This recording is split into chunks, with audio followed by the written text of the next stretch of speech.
We're often told that addiction is a moral failing or a weakness, but what if for some of us the story is more complicated?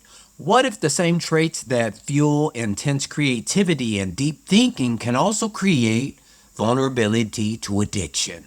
I know what it's like to have a mind that runs 1,000 miles an hour, a mind so loud that you'd do anything for a moment of quiet. For me, that anything became addiction. But this isn't just a story about hitting rock bottom.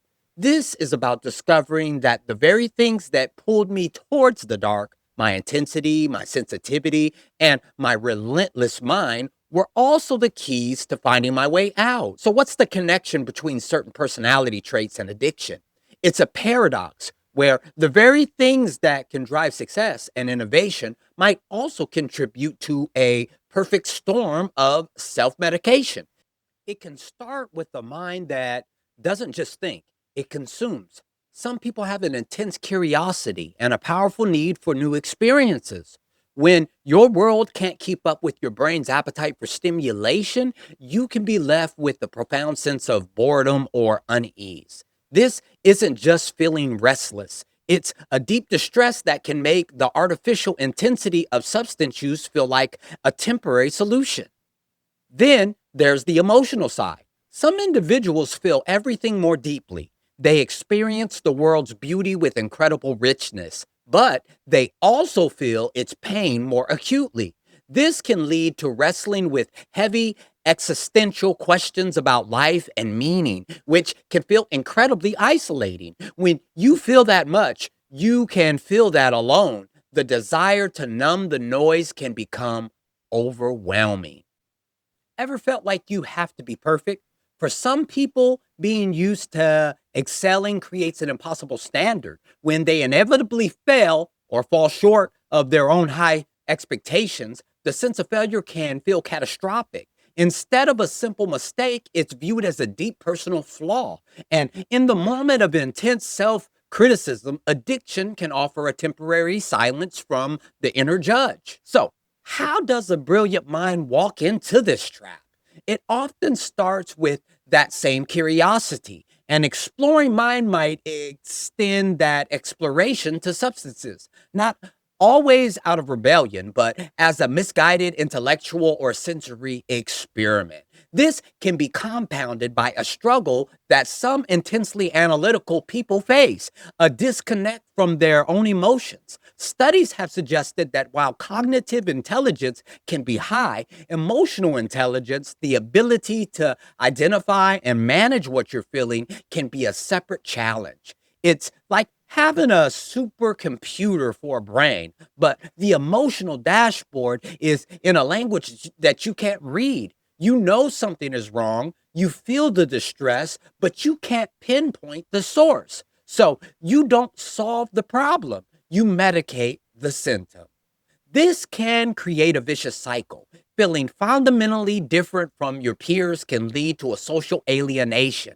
The constant pressure to live up to your potential can create crushing anxiety, and an intense inner world can make you crave an off switch. Each of these pain points can make self medication more appealing, turning certain personal traits into contributing risk factors. If any of this is starting to sound familiar, if you've ever felt like you're working with a different instruction manual than everyone else, I want you to know that you're not alone. Recognizing this pattern is the first step. Here's the turn. The solution isn't to fix yourself because you're not broken. The path forward lies in learning how to channel these powerful traits instead of being overwhelmed by them. The very qualities that may have contributed to your addiction can be transformed into your greatest asset for recovery. That obsessive focus you once used to chase a high, that's the same focus that allows you to master a new skill, launch a project, or dive into work that gives you a sense of purpose. The craving for intensity and meaning that may have led to existential dread can be channeled into creating a life of profound purpose and connection.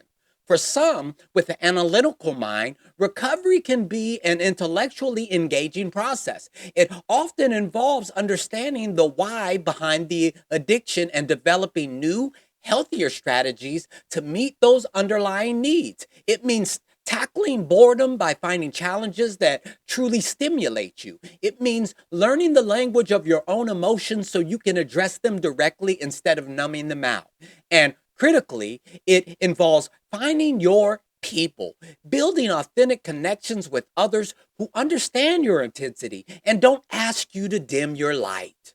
For years, many of you may have seen these traits like your intensity, your sensitivity, or your racing mind as a curse, but they're not. They are powerful parts of who you are that were perhaps misunderstood and misdirected. The engine was always there, and you just need a better steering wheel. Addiction isn't a character flaw. It can sometimes be an engine running wild, desperate for direction. By understanding your own unique operating system, you can move from a place of just coping to a place of thriving. You can take that same powerful mind that constructed your own pain and use it to reconstruct a life filled with meaning.